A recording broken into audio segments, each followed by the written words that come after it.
Parents की बात करते हैं, आप एक गर्ल की सेफ्टी के लिए उतरे थे रोड पे। मेरी उस वीडियो पे लोग बोल रहे हैं इसका रेप होना चाहिए, इसको पाकिस्तान में फेंक दो। क्यों फेंक दो भाई, मैं भारत की नागरिक हूँ।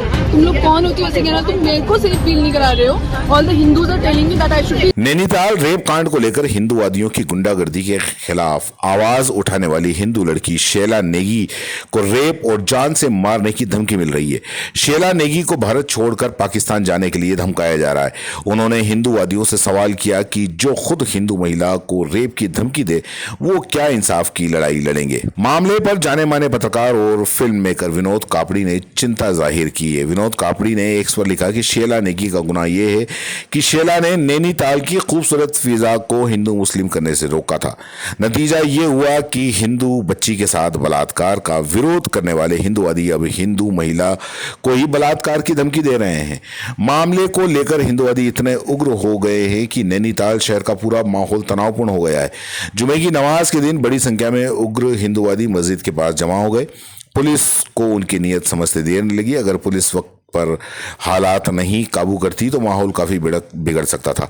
रेप कांड के बाद हुए बवाल का असर नैनीताल के पर्यटन उद्योग पर पड़ा, जहां यहां की खूबसूरत फिजा में नफरती सोच घुलती जा रही है, जिसकी वजह से बड़ी संख्या में पर्यटक अब यहां के टूर भी कैंसिल कर रहे हैं। नैनीताल में एक नाबालिग लड़की से रेप के बाद बवाल की शुरुआत हो गई। आरोपी मुस्लिम है, जिसे पुलिस ने मामला दर्ज होने के बाद में गिरफ्तार कर लिया था।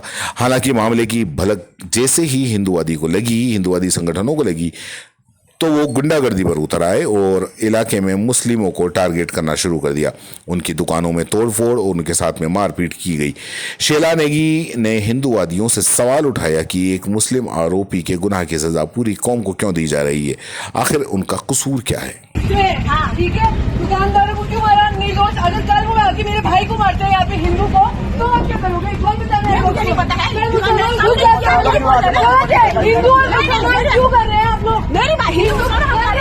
इतनी गंदी गालियां दे रहे हैं मुसलमानों को ये लोग। वो लड़की के बारे में कोई बात नहीं कर रहा, रेपिस्ट है जो। अरे वो तो हमने बोला नहीं बोला। तो अब बात करते हैं वाराणसी की। वाराणसी में खुद को हिंदू धर्म का ठेकेदार बताने वाला एक हिंदूवादी, ये ठेकेदार आप देखिए मुसलमानों के लिए सरहद खींच रहा है। वो ये कह रहा है कि कहां पर चाय पीने जा सकते हैं और कहां पर चाय पीने नहीं जा सकते हैं।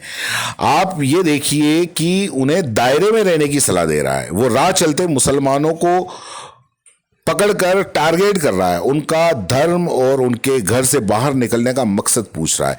आखिर ये लोग होते कौन है? दरअसल इन्हें इनके आकाओं की छूट मिली हुई है, इनके आकाओं की शय मिली हुई है और उसी की शय पर ये नफरत फैला रहे हैं। साकिब जी हैं, आप आरिफ जी आगे आइए। आप साकिब जी हैं ना?